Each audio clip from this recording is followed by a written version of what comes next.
میرے عزیز بھائیو، عفو، اپنے آپ کو پاک دامن رکھو، اپنے آپ کو پاک دامنی میں رکھو، اپنے ظاہر بھی پاک دامن رکھو، باطن بھی پاک دامن رکھو، اپنا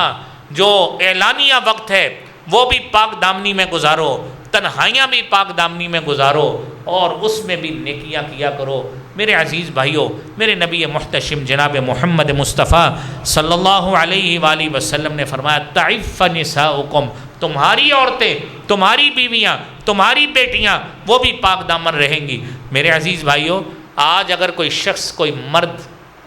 سمجھتا ہے کہ میں تنہائی اختیار کر کے میں فلاں غلط چیز اپنے موبائل، لیپ ٹاپ، کمپیوٹر پہ یا الیکٹرانک گیجٹس پہ دیکھ لوں، میں فلاں تصاویر دیکھ لوں، فلاں ویڈیوز دیکھ لوں، اولاد سے تو چھپ سکتا ہے،